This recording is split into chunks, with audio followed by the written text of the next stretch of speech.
Beloved, there is a gift already placed within you, a divine manifestation gift that knows no lack, no limitation, and no fear. It is the gift of God's own supply, and when you recognize it, it shall open the floodgates of abundance in your life. Money is not your supply. Work is not your supply. People are not your supply. God is your supply, instant, constant, and unlimited. The channels may change, but the source remains forever, and this source lives within you, waiting for you to speak the word that sets it in motion. The world teaches you to chase money. Spirit teaches you to call it forth. For the kingdom of heaven is not a distant realm. It is a state of consciousness, and in that consciousness lies all that you could ever need or desire. You may say, "But I have debts. My purse is empty. My bank account shows only lack." My dear, that is the appearance world. And the appearance world has no power over one who knows the truth. For the truth is this: before they call, I will answer, and while they are yet speaking, I will hear. The divine manifestation gift works instantly when you call upon it in faith. Begin to affirm daily, "I have a divine manifestation gift that draws to me unlimited money. The channels are many, the supply is endless, and money comes to me in perfect ways, under grace." Speak it not with doubt, but with the calm assurance that what you declare is already yours. For faith is the substance of things hoped for, the evidence of things not seen. Do not concern yourself with the how. The moment you dictate the method, you step into limitation. Your part is to speak the word and prepare to receive. God's part is to bring it to pass in the perfect way and perfect time, which is often swifter than you imagine. Do not watch the clock. Do not measure the wind. The seed you plant with your spoken word is already in the soil of spirit, and it shall sprout when you least expect it,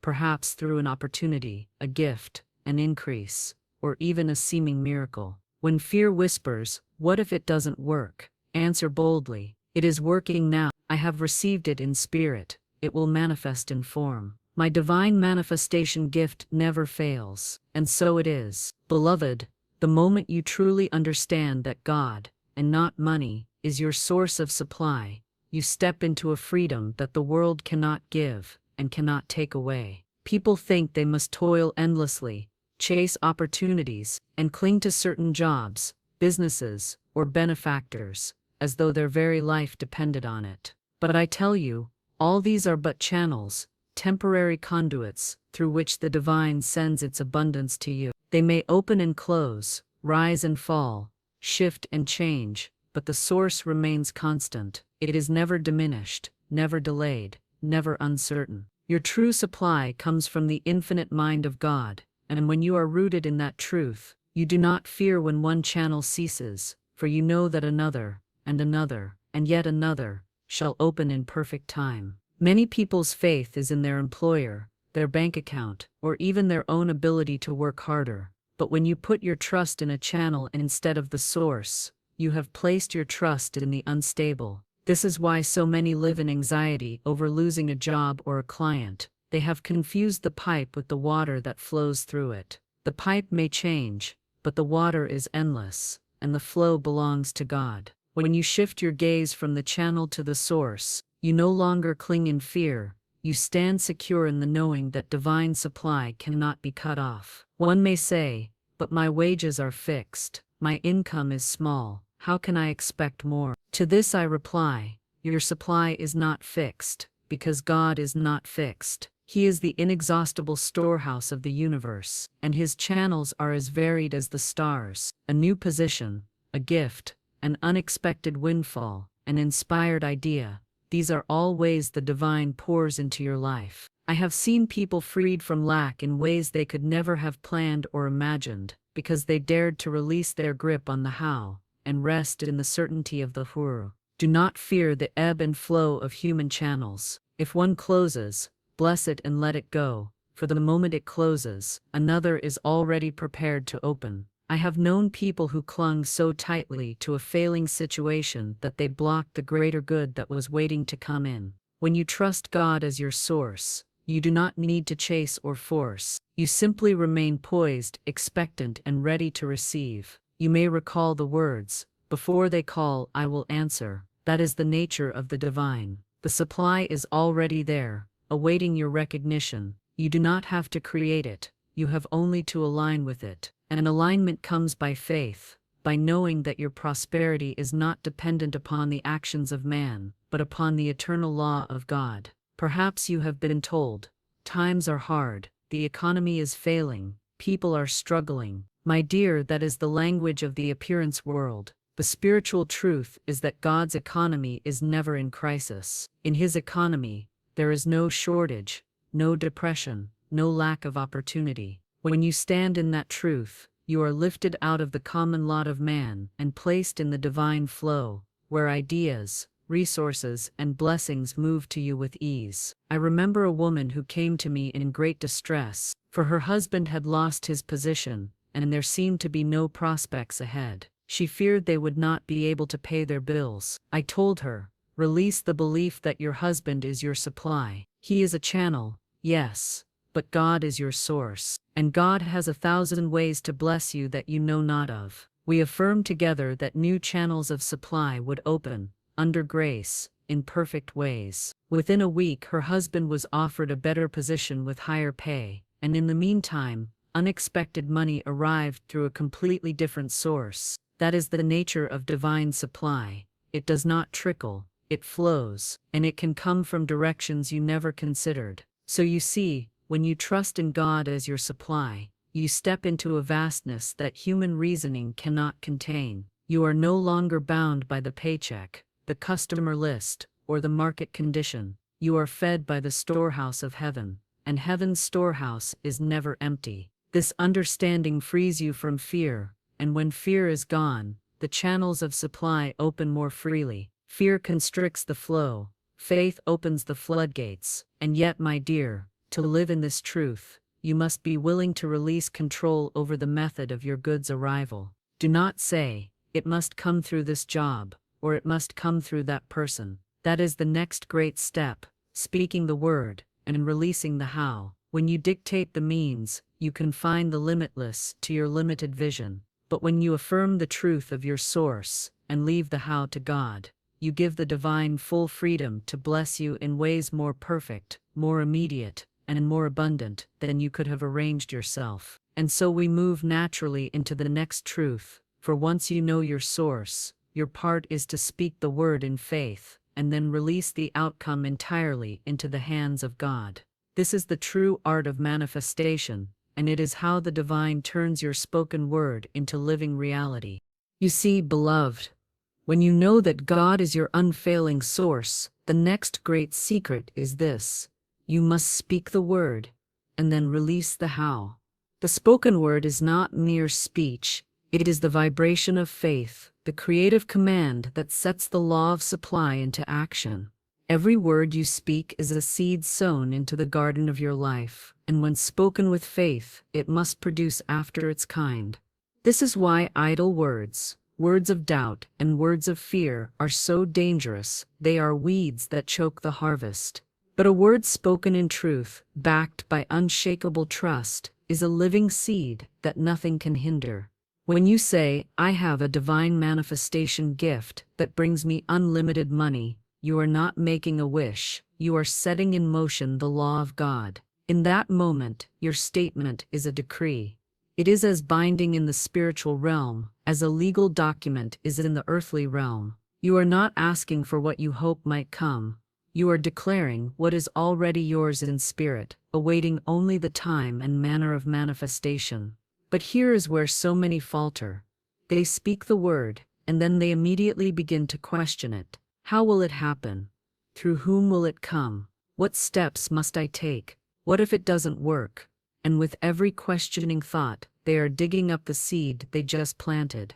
My dear, you cannot plant a seed and then unearth it daily to check its progress. You must plant it and let it grow in the secret place, trusting that the law of life is already at work. To release the how is to surrender control of the method, the channel, the timing. It is to say, this is the truth, this is my word, I have spoken it, and now I let God bring it forth in His perfect way and perfect time. The perfect way may be swifter than you expect, or it may appear in a form you never imagined. I have seen people pray for money and receive instead an idea that produced far greater income than the sum they asked for. I have seen debts wiped away through means the person did not even know existed. The law of supply is infinitely creative. When you insist upon a single method, you reduce the infinite to the narrow confines of your own reasoning. Consider the lilies of the field. They do not strain, they do not plan, they do not toil with anxiety. They grow in the place where they are planted, and the sun and rain do their work without the lilies dictating the process. Your part is to plant the seed, your spoken word of truth, and then to rest in the knowledge that it is even now unfolding. The more you can release the how, the swifter the what comes into view. I recall a man who came to me in great worry. He needed a large sum of money to pay a debt, and he was determined it must come through the sale of a certain property he owned. Weeks passed, and no buyer appeared. He was discouraged, for he had locked his faith into one narrow channel. I told him, release the belief that it must come through the property, speak your word for the money you require, and then give God freedom to choose the channel. He did so, though reluctantly, and within days, the exact sum he needed came to him through a completely different avenue, a business arrangement with a friend he had not spoken to in years. Shortly thereafter, the property also sold, bringing him even more than he had expected. This is the way of the divine. When you let go of the how, you make room for the abundance to flow in perfect, and often multiplied. When you dictate the method, you are saying to the infinite mind, I know better than you. But when you release it, you say, I trust you to know the best way. That trust is the open door through which the flood of supply rushes in. You do not need to keep checking on the process, any more than you need to keep digging up a planted bulb to see if it is sprouting. Faith is calm, assured, and expectant. Doubt is restless, anxious, and controlling. Choose faith, and the law will respond. Now some will ask, but must I not do something? Yes, you must do something. You must act when you are led, but only when you are led. Right action will be shown to you at the right moment, and it will feel natural, inspired, and clear. Forced action, born of fear or impatience, often closes the very door you are trying to open. When you speak the word and release the how, you will find that guidance comes gently, and an idea, a prompting, a meeting with the right person at the right time. Your steps will be ordered without strain. You will also find that opportunities you never sought will appear, and paths you never considered will open before you. The phone call you did not expect, the letter that arrives out of nowhere, the conversation overheard that leads to a breakthrough. These are the divine's way of weaving your manifestation together. But none of this can occur if you are rigidly holding to a single picture of how it must be. And so, when you have spoken your word, the greatest act of faith you can perform is to let it go. Release it to the infinite wisdom that has never failed. Declare it done. Give thanks for it now.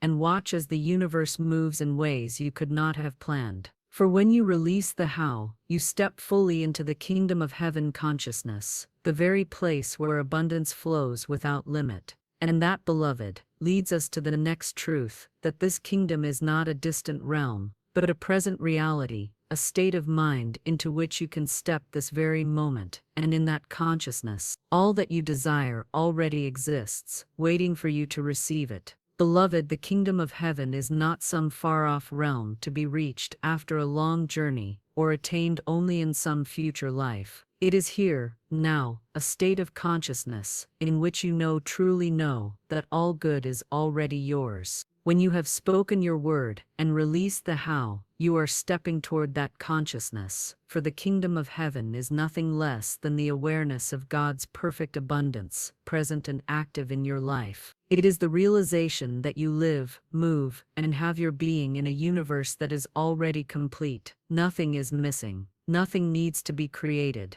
All that you desire, money, opportunity, joy, health, exists now in the invisible realm, awaiting only your recognition and acceptance. The mistake so many make is to think of the kingdom as a place to get to, something outside of themselves. They wait for better conditions before they will believe they are blessed. They say, "When I have more money, then I will feel abundant." But that is not the law. You do not wait for the outer to change the inner. You change the inner, and the outer must follow. You do not earn your way into the kingdom, you awaken to it. When you awaken to the consciousness of abundance, you no longer live in the cramped quarters of lack and limitation. Your thoughts expand, your vision lifts, and you begin to expect good at every turn. You stop seeing the world through the lens of shortage, and you start seeing it through the lens of divine sufficiency. You realize that God's storehouse is infinite, and that you are an heir to all of it, not by human merit, but by spiritual right. And once you take your place as an heir, you stop begging and start claiming. You stop asking timidly and start declaring boldly. You may wonder, how do I step into this consciousness? It begins with the simple choice to think from abundance, instead of about abundance. There is a great difference between wishing for prosperity and thinking from prosperity. When you think from prosperity, you align your thoughts, your words, and your expectations with the truth that your supply is already here. You cease to feel the ache of wanting, and instead you rest in the calm joy of having in spirit, which is the sure sign that you will soon have in form. One cannot enter the kingdom while clinging to the belief in lack. You must lay that down at the gate. Every thought of "I can't afford this," or "there isn't enough," is a stone that weighs you down and keeps you outside. Replace it with "Everything I need comes to me now, and I am supplied, in full measure, pressed down, shaken together, and running over." These are not pretty words to soothe the mind, they are keys that unlock the treasury of heaven. And you will find that the moment you begin to think, speak, and act from this place of abundance, the outer world starts to mirror it back to you. Opportunities will appear where before there seemed only closed doors. The right people will come into your life without your having to hunt for them. Money will arrive through channels you had not even considered. It is not magic, it is law. The kingdom is the realm where the law of supply works without obstruction, and it becomes your daily reality when you hold fast to its truth. I knew a woman who lived for years in a state of quiet desperation, always scraping to get by. She told me she could not imagine what it would be like to feel secure. I said to her, "Begin to imagine it now. See yourself living in abundance. Speak of yourself as one who is richly supplied. Refuse to entertain a single thought of lack." She began to do so, and though at first it felt unnatural, she persisted. Within a short time, her income increased through avenues she had never anticipated. She moved into a better home, and her whole demeanor changed. She had stepped into the consciousness of the kingdom, and the outer followed. But, dear one, there is something more. This kingdom consciousness is not just about attracting wealth for oneself. It is the awareness that God's abundance flows to you, so it may also flow through you. In the kingdom, you are not a reservoir, but a channel, and the more freely you allow good to pass through you, the more freely it comes to you. You find joy in giving, not from a sense of sacrifice, but from the knowledge that your source is inexhaustible. When you live in this way, you become a light in the world. Others look at you and see peace where there used to be anxiety, confidence where there used to be doubt, generosity where there used to be fear of loss. You are no longer swayed by the ups and downs of the market, the opinions of others, or the passing storms of life. You have entered the kingdom, and in the kingdom, all is well. And when you stand in this place, beloved, you see more clearly than ever that the appearance world, its shortages, its debts, its limitations, has no real power over you. For the next great truth is this: appearances are shadows, and shadows cannot bind you when you are walking in the light of the kingdom. The outer must yield to the inner, and when the inner is rooted in abundance, no appearance of lack can remain. Beloved, when you have entered that kingdom consciousness, you begin to see with new eyes. You realize that the world of appearances, the visible conditions that men so often call reality, is but a shadow of the true, and shadows have no power over the one who knows the light. You understand that what you behold with your physical eyes is the result of past thought, past belief, past word. It is the harvest of seeds already sown. But the instant you plant a new seed in spirit, a word of truth, a thought of abundance, the old harvest must give way to the new. The appearance world cannot stand against the eternal law of God. This is why the wise refuse to be disturbed by appearances. If there is lack in the purse, they do not take it into their hearts. If there is debt upon the table, they do not let it enter their consciousness as a permanent fact. They know it is but a picture, a temporary form that will dissolve the moment the new word is spoken and held with unwavering faith. The one who lives by spirit never bows to the image of lack. They stand in the truth, and by that truth, the image must fade. I have often told my students, never voice the appearance unless you want more of it. If your bank account is low, do not say, I am broke, for by that word you call for more of the same. Instead say, God is my instant, constant, and abundant supply. Money flows to me freely, under grace, in perfect ways. Speak it as if it were already so, for in spirit it is already so. The appearance will resist for a moment, it may seem to grow louder, trying to convince you it is the only truth, but if you stand firm, it must yield. Do not let the enemy of fear creep in through what you see. Fear is faith in appearances, and it shuts the door to the new. Faith is seeing beyond appearances to the invisible good that is even now taking form. The instant you shift your gaze from the seen to the unseen, from the shadow to the substance, you begin to change the condition. I recall a man who came to me nearly overcome with worry. His business was failing, and creditors were pressing him. The appearance was dire indeed, but I told him, this is but the picture of the old.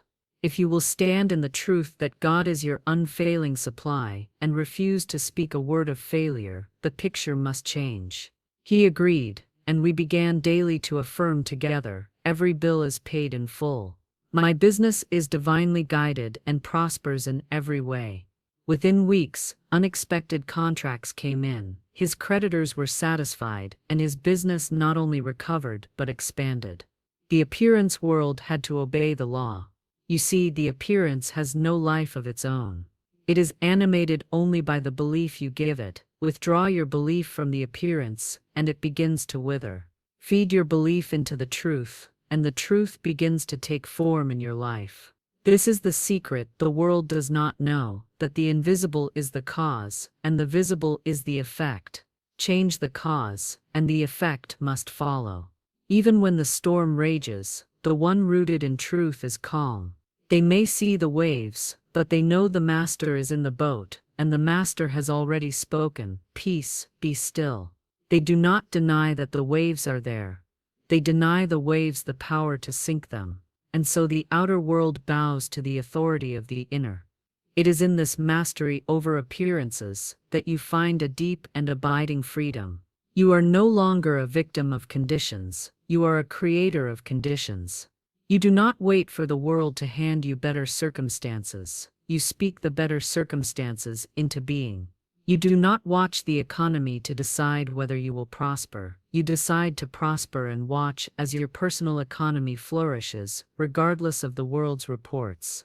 But beloved, there is a higher key yet. Once you have learned not to be swayed by appearances, you will find that gratitude is the force that magnifies your good. For the moment you give thanks, not just for what you see, but for the good that is yet unseen, you open the floodgates wider. Gratitude is faith in action. It is the confident declaration, I know it is mine, and I rejoice in it now. This is the next step, and it is a mighty one, for it turns a trickle into a river, and a river into a flood. Beloved, when you have learned to look beyond appearances, you will find that your heart begins to swell with a new feeling, a deep and unshakable gratitude. This gratitude is not the timid thanks given only when the blessing is visible in the hand. No, it is the strong, confident gratitude that springs from knowing the blessing is already yours in spirit, whether or not it has yet taken form. It is the gratitude that says, I thank thee, Father, that thou hast heard me, even while the outer still appears unchanged. For this is the gratitude that calls forth the change, it is faith clothed in joy. Many wait to be grateful until they can see the money, until the bill is paid, until the contract is signed. But that is not true gratitude. It is merely reaction to the visible. The gratitude that moves mountains is the gratitude that gives thanks for the unseen supply, for the answered prayer that has not yet shown itself to the eyes. When you give thanks in advance, you are declaring to the universe, I know my good is here now, and I receive it. That declaration is a magnet, drawing the good swiftly into manifestation.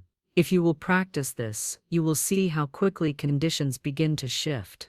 When you receive even the smallest evidence of your good, a coin found on the street, an unexpected compliment, a tiny increase in your income, rejoice in it as though it were the full harvest.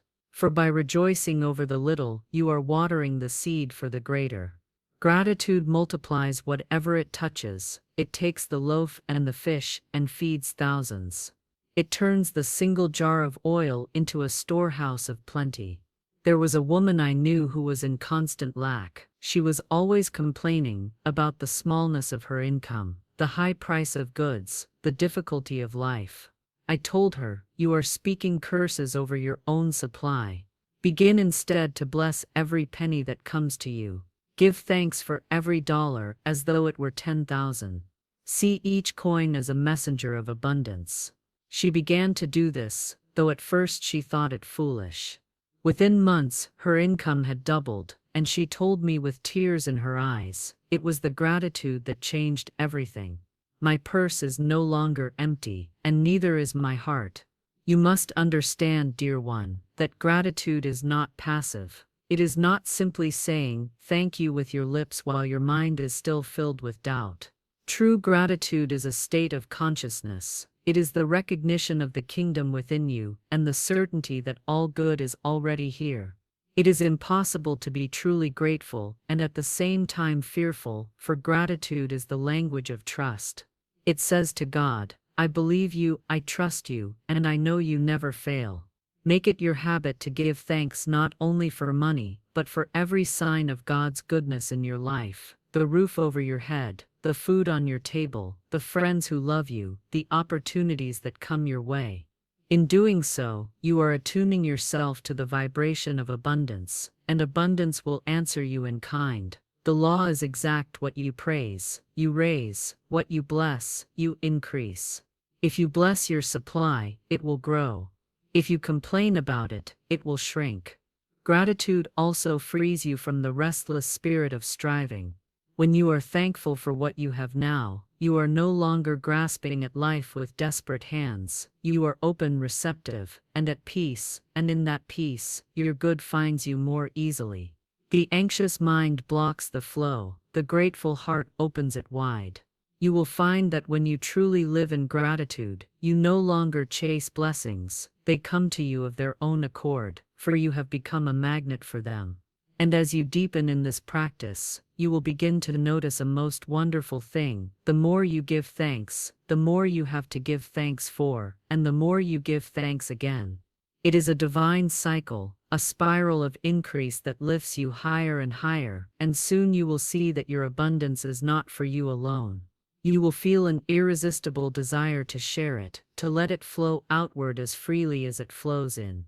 For in the kingdom there is no hoarding, there is only the joyous circulation of good. And this brings us to the great, unchanging law, that your divine manifestation gift never fails.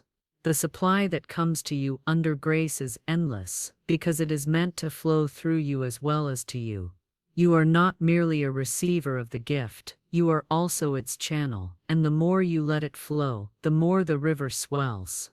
This, dear one, is the surest sign that you have truly mastered the law of abundance, when you can give freely, knowing that the source is infinite and cannot run dry. Beloved, when you have reached the place where you can give freely, without fear, you have touched the very heart of the law, for you have come to know that your divine manifestation gift never fails. This gift is not a fleeting blessing, not a momentary windfall, not something that appears once and then vanishes. It is the eternal current of God's supply, flowing to you and through you without ceasing. Just as the sun never tires of shining, so the source never tires of giving. The only thing that can interrupt the flow is your own doubt, your own fear, your own belief in limitation. But the moment you return to the truth, the river flows again, full and free. This gift is as sure as the law of gravity, as certain as the sunrise. You do not awaken each morning and wonder whether the sun will appear. You take it for granted, because you know it is constant. So it must be with your supply. You must come to the place where you no longer wonder whether God will provide, for you know that He already has, and that provision is unfolding in perfect ways. You may not always see the next step in advance, but you can trust the unfailing nature of the law. Too many live as though their good were fragile, as though it could be lost or stolen. But what comes to you through the divine cannot be taken away by man. If one channel closes, it is only because a greater one is about to open. The law never moves backward. Every seeming loss is but a turning of the tide toward a greater gain. When you know this, you cease to mourn the closing of one door and instead stand ready for the opening of another. I knew a man who experienced a sudden loss of income when the company he worked for closed. Many around him were fearful, rushing to secure any job they could find. But this man had learned the truth of his unfailing supply. He said to me, "Florence, I know my source is not this company. The same God who supplied me here will supply me elsewhere, and better." He spoke his word daily, affirming, "New channels of supply are now open to me. I am richly and perfectly provided for." Within a month he was offered a position with double the pay and far better conditions. He told me, "The gift never failed, it simply changed its form."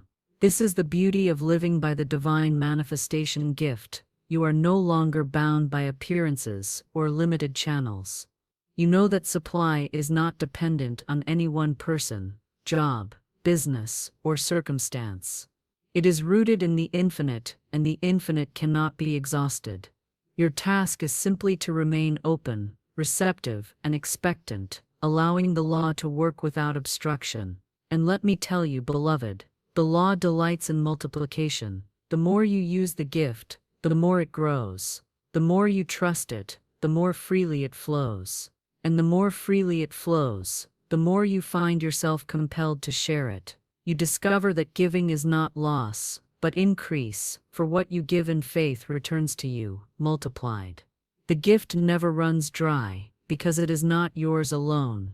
It is God's own wealth moving through you, and God is inexhaustible. I have seen this truth work in the lives of many who dared to test it. There was a woman who had very little, yet she felt led to give a portion of her small income to help someone in need. Friends told her she was foolish, that she could not afford to give, but she said, "I cannot afford not to give, for I know the law." Within a week, she received an unexpected sum many times greater than what she had given. She laughed and said, "I only made room for more to flow in." This is how the gift works. It responds to faith, not to fear. And so, when you truly know that your divine manifestation gift never fails, you live without the constant burden of financial worry. You walk in peace, knowing that no matter what changes in the outer world, the inner supply is unshakable. You do not hoard in fear of tomorrow, for you know tomorrow is already taken care of. You do not grasp at opportunities as though they were scarce, for you know they are as plentiful as the grains of sand on the shore. This deep assurance transforms not only your relationship with money, but your entire way of being. You are no longer driven by survival. You are moved by inspiration. You are no longer clinging to what you have. You are joyfully receiving and joyfully giving. You become a living demonstration of abundance, a proof to all who know you that the law is real and that it works unfailingly for the one who dares to trust it. And here, beloved, is the glorious truth. When you live in this way, you become a beacon to others. Your life begins to shine with a quiet certainty, and people will come to you saying, "What is your secret?" And you will tell them, "It is no secret, it is the law of God's supply, the divine manifestation gift that belongs to us all. For it is not reserved for the few, but offered to every soul who will believe." And when they begin to live it, They too will see that the gift never fails, that it cannot fail, for it is grounded in the eternal, and the eternal is unchanging. And thus you find yourself at the place where you can stand tall, free from all sense of lack, and declare, I live in the constant flow of God's abundance. My supply is infinite, my channels are many, and my good comes to me now, under grace, in perfect ways. And so it is. Beloved, as you leave this truth in your heart today, let it be as a seed that can never be uprooted. Walk from this moment knowing that you carry within you the divine manifestation gift, an unfailing, unending current of supply that meets every need and overflows into every area of your life. Refuse to bow to fear, refuse to serve the appearance world, and refuse to speak any word that denies your abundance. Stand each morning and claim your inheritance. I am one with the source of all good. I am supplied in full measure. The channels are open, the way is cleared, and my blessings arrive now, under grace, in perfect ways. Let that be your song, your shield and your certainty. And as you live in this knowing, not only will your own life be transformed, but you will become a living testimony that God's law never fails. Others will see in you the peace that comes from trust, the joy that comes from giving, and the prosperity that comes from standing on truth. So go forth, not as one who hopes, but as one who knows that the gift is yours now, knows that the supply is infinite, knows that nothing and no one can take from you what God has given. For your abundance is secure, your way is guided, and your cup shall forever run over, and so it is.